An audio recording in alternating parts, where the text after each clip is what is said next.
Imagine people without power. Oh yeah, God. Are there still a ton? Oh my God.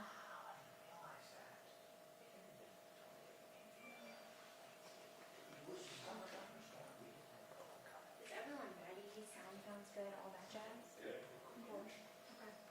Awesome.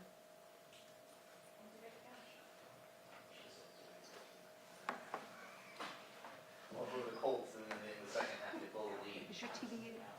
TV? Oh, okay. They also didn't use acid on this reason to go. Okay.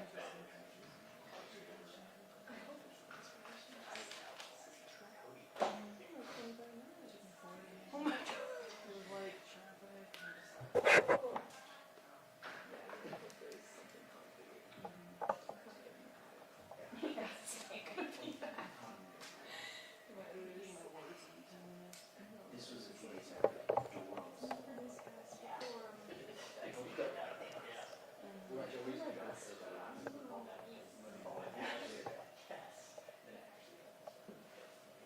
know we joke like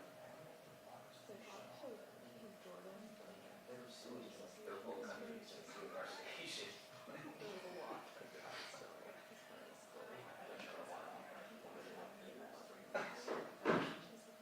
There's one day they wash our hands, so I don't know. I don't think they'll wash it. They'll wash it. I said, here they come too early.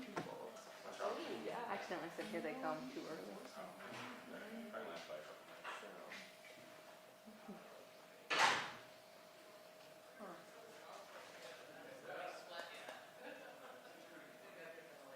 But I do that because they're slow.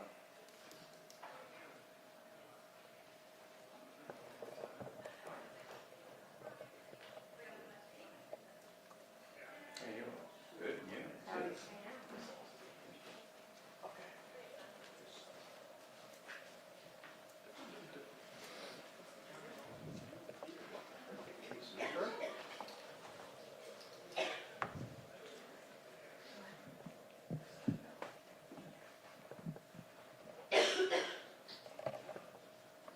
Ready to go?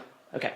Hi, everybody. My name is Jordan Dillon. I'm with the Broad Ripple Village Association. I'm our executive director. I'd first like to take a second to acknowledge the 3 lives that were lost in Broad Ripple Village. 3 people's lives cut off too early because of a senseless act of violence. With time, everything will not go back to normal, especially for the families of those killed.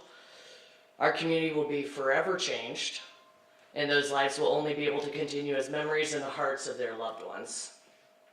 I am disturbed to see just how people are treating each other, especially in our community and our society as a whole. For most of us, this problem, it just seems too big and too complex, too challenging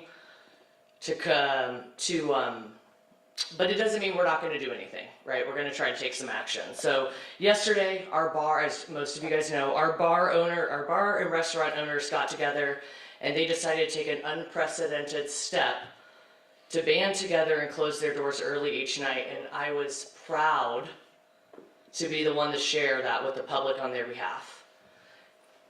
What happened yesterday when our neighbors got together and made massive sacrifices to put public safety first is what our village is all about. We're united towards this goal, creating a safe environment for our residents, our businesses, and our guests.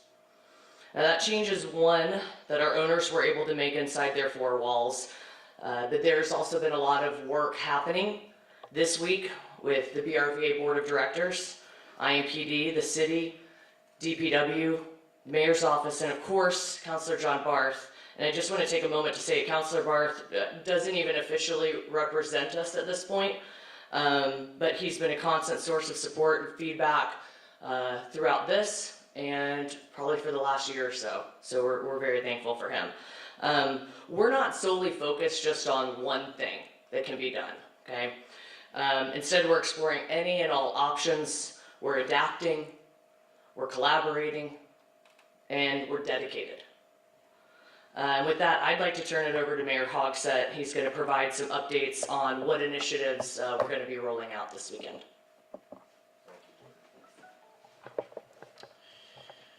Well, thank you all for being here. For many residents, Broad Ripple is the shining example of what an Indianapolis neighborhood should aspire to be. It's a place to have dinner, drinks, dancing, shopping. It's diverse, it's welcoming, with energy and identity that's all its own. And that's why the city has been working diligently to ensure that both residents and visitors to Broad Ripple will feel secure. It's also why IMPD has been working diligently to keep bad actors off the streets. So ahead of this weekend, I want to outline efforts IMPD and other city agencies will be making in conjunction with the Broad Ripple Village Association. After I'm done, IMPD Chief Randy Taylor will be up to go into greater detail.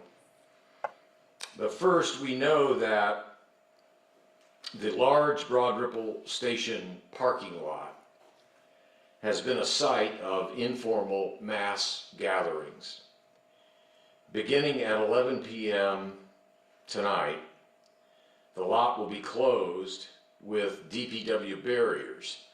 Now, this is being done at the owner's request, and trespassing will be enforced by IMPD officers. In general, IMPD is encouraging local businesses to leave their exterior lights on even after business hours. For those who lack sufficient lighting, such as the Broad Ripple Station parking lot, light towers can and will be set up for added security. We're also encouraging requests for light towers from nearby businesses.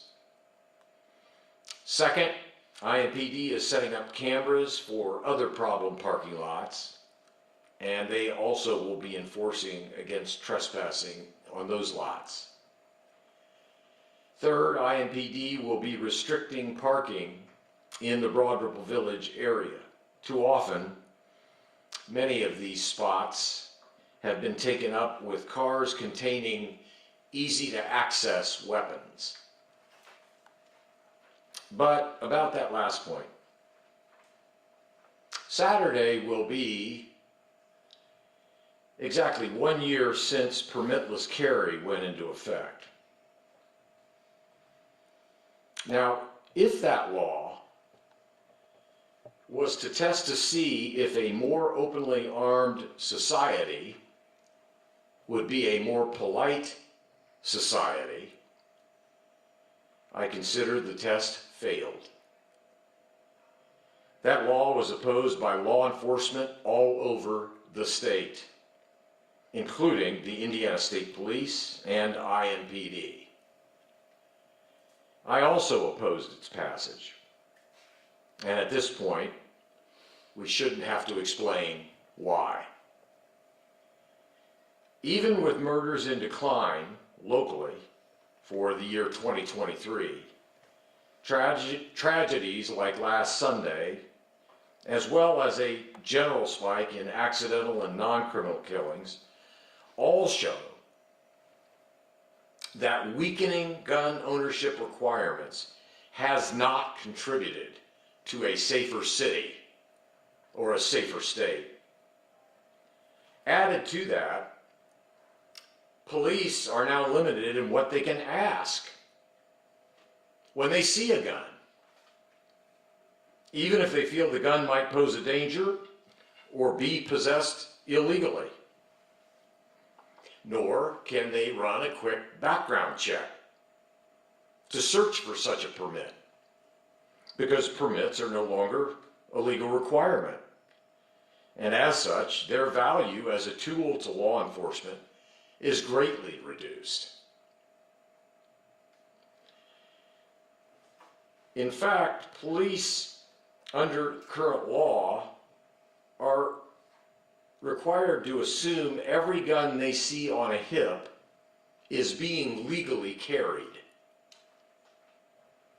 Despite those limitations, the men and the women of IMPD are as committed as ever to protecting and serving our residents. And I am heartened that through their bravery, we have seen nearly a 10% decrease in murders this year. That's to be added to the overall 16% decline we experienced in murders in Indianapolis last year. Just like they are today, these officers will work with any community to ensure a safe night out for its residents. And this administration will continue to support them in any way possible. So with that, let me hand it over to Chief Randall Taylor. Chief? Well, obviously, I am encouraged by everything the mayor said and in total agreement with him. I think what this boils down to, honestly, is we want people to come into Broad Ripple and be able to have a good time. It's a great place to go, as the mayor said, get dinner, dance, whatever, have some drinks. It's a fantastic place. And there's a number of places like that in Indianapolis, and we want people to be able to have a good time. However, if your intent to come into Broad Ripple or any of our other communities, if the intent is to cause trouble, to look for a fight, to settle some kind of score, Broad Ripple is not the place. Honestly, Indianapolis is not the place. I think people are truly getting weary of the gun violence that occurs, so unnecessarily so. We know this is a great weekend coming up. We know that this is what America is about. People get to celebrate the 4th, and we want them to do that safely, and like I said before, to have a great time. We also know that sometimes holidays cause people to mix alcohol or other substances and poor decisions with some of the things they're doing. And when that happens, that's when we end with tragedies, whether intentional or accidental. I'd like to ask parents on this, especially this weekend, please know where your kids are. Know where who they're hanging out with. Know what time. Set a time for them to be home and hold them to that. Those things are important, and I know each parent has to decide what those kind of times are. But please use common sense on that. 1 o'clock, 2 o'clock in the morning is not a good time for your kid to be coming in, really regardless of age. I'd also ask you to be careful with the other things that we typically talk about with the 4th, with fireworks. Please be cautious. And it seems like, unfortunately, every year we hear about someone losing a finger or a hand or something like that to fireworks. Be cautious. Make sure you know what you're doing. Be safe with everything that you're doing as far as fireworks and other things like that. And please do not fire your weapons up in there. Don't fire your weapons, period. But it also seems like every year we hear about someone firing weapons into the air. Those bullets inevitably have to come down somewhere. Don't put yourself in danger.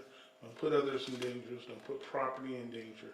Please use common sense as we take on not only this holidays, but the beautiful days in the summer to come. Thank you. Questions? Chief, you alluded to a lot of young people being out and about. We've heard from business owners who have said they've seen a lot of young people causing problems in Broad Ripple. Would the city consider some sort of curfew, and if so, perhaps cracking down on these minors and their parents who let them be out that late at night and cause all those problems? That's something we've looked at in the past, and I'd certainly like to revisit it. I think, honestly, parents do need to be held accountable for when their kids are out now. Understanding that some parents are working and they may not have control over their kids, I get that, but I think somewhere in there is a good solution to that problem. Obviously, we don't want kids out at 12 and 1, 2 o'clock in the morning. There's just nothing good for them. So I would encourage, if the parent's not available, and that's your kid as a relative or even just a kid you know, encourage them to get back home and not be out on the streets of Indianapolis early morning hours. Closing the parking lots or limiting access to the parking lots can help eliminate Yeah, well, you know, one thing we've noticed is there are a number of people that come into Broad Ripple that want to patronize the different establishments, and that's great. That's what they're there for. But we also know that there's a group that just seems to be hanging out. And they're not that they have to patronize something, but it seems like as we look at them, they're just out for no good. So shutting those parking lots down should get them out of the area. There's not going to be any place for them to park. If they do, it's probably going to be away and they'd have to walk in. Hopefully that'll discourage them. If this is just a hangout place, that's not really what I think Broad Ripple is looking for. There was discussion earlier in the week about making, gun-free zone with special event permits. Is that going anywhere? Is that going to be in effect? That's something that is being considered. I believe in the not too distant future, that will be up and running. About the gun laws that you mentioned, Mayor, there are laws in the books that do prohibit certain individuals from having guns, convicted felons and people who are on parole, things like that. And I've seen across my feed that IMPD has actually arrested people recently in Broad Ripple for violations, but they had a probable cause to investigate further about it. So apparently IMPD does have a way to actually use the gun laws that are on the books to find out if people are carrying guns legally, and that kind of contradicts what you were saying. Well, I'd throw it to Chief Bailey. There's a differentiation between an officer's ability to have a casual inquiry over and against what is available to them to know definitively. So I'll let him kind of address that. So the mayor was correct. If there is a legal reason for the officer to be interacting or to run a criminal history check, to know that person is a prohibited person, yes, the laws as written can be impacted. But someone simply walking around with a gun in their hip, or as we've seen in Broad Ripple, 2 rifles, right? It's not illegal, and so unless there's a reason for that stop, a criminal reason to inquire about that person's criminal past, then the officer has to let them walk by them. So what the mayor said is correct. Before, the onus was on the person to prove to the police that they were not a prohibited person, and now the onus is on the government to prove that they are not a prohibited person. Thank you. Are these changes specifically for the parking lot, the light towers, is that for this weekend only? Is the plan to carry that forward for the foreseeable future? Yeah, we're going to carry it forward for the foreseeable future. Along with having folks monitoring that parking lot and giving out those trespassing warnings, is it something where you guys are going to have additional IMPD officers in the area kind of monitoring things for safety? There'll be, I was a North District Commander in 2015, 16, and 17. The plan that we've had in place in Broad Ripple has been the plan that we've had in place. We've made adjustments to it. We've adjusted to construction. We've adjusted to ebbs and flows and who visits and how they visit and what bars are operating. So we just always look at our plans, whether it's downtown here or any of our other crime prevention plans, they're always looked at. And so the construction has added some additional wrinkles here for us, public safety-wise. The result of that, the construction is going to be a much better Broad Ripple for everybody, but it is darker in some places. So we're placing light towers, at least 6, in different locations within the village to illuminate the area. Places that are being told to us by our officers who work the area and work the plan every weekend, who say these are adjustments we need to make, but also from the community, not just the business community, but the surrounding community who said these are some of the issues that we're seeing. So, yeah, that's that. And then the barricades, as far as I'm concerned, with the parking lot, that we'll do that for the rest of the time that we're here until we see that there's been a change in overall behavior in the Broad Ripple Village. As the chief mentioned, many of the times some of the things that we're seeing are from people who are not contributing to the economy in Broad Ripple, just using the space for their own small little parties, tailgating. And so we're helping the business owner that owns that parking lot by staffing it, and then DPW is providing us barricades to set up and keep it closed off. About how many officers do you typically have in Broad Ripple on the weekend? Well, that numbers fluctuate because sometimes there's specific operations that may be going on. There's things that you'll see, there's things that you won't see. Nuisance abatement, excise police, undercover officers, overt officers, but there'll be a couple dozen at any one time, and that plan is scalable based on what we see. I may have missed it, but was it just the Broad Ripple Station parking lot that's being limited, or were there others too? The only other place that we are prohibiting parking at is on Guilford between Broad Ripple Avenue and Westfield. Those parking meters, there's about 16 parking meters there that we're restricting parking at. And the Broad Ripple Station, that's the largest other parking area where people seem to gather. That's our feedback. And that starts at 11, or is that just in general? Well, the officers will be in place at 10 o'clock in the parking lot. So the last business closes at 11, and so that they'll be briefed on, most people, if they're parking their car at 10:30 and they're walking toward the bars, they're going to be addressed by the officers, so you can't park here. If they're going into the one business that's open until 11, the officers will know to let people go to that business and then safely exit. The meters will probably put the tags on them earlier in the day. Doesn't mean people will be ticketed or towed, but we have to put them on there in advance to give people notice that there's not parking there. Chief, I know you talked about the gun issue. You're limited by the law as to when you can apprehend someone's gun, but you had said that there are people walking around with rifles or long guns. When you do make an arrest and detain someone, do you track where these guns come from and how they ended up in 17-year-old's hands? Right. I want to be clear about something too. Permitless carry is specifically for handguns, right? I mean, you had to have a license to carry a handgun around, and there are certain definitions of handguns which you can find in law. If we take custody of a crime gun, a legally possessed weapon, or something used in a crime, or potentially part of a criminal investigation, every gun is put through the National Integrated Ballistic Information Network, NIBIN, which is ran by the ATF, and every gun is traced. The trace shows who purchased the gun, and then if it was transferred in a way that was tracked mostly through a licensed federal firearms dealer or a gun store, and then we can see where that gun's transferred to and who was the original owner. Do you find One that more many of question. the individuals you arrest are not the original owner?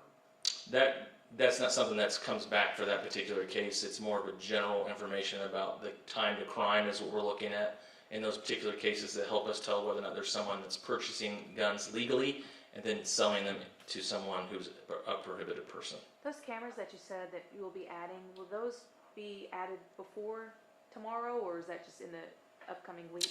We've added one permanent public safety camera, and then there is a trailer camera that's being positioned in an area where we have potential issues. Thank you. Will these be in place Thank you. for the 4th?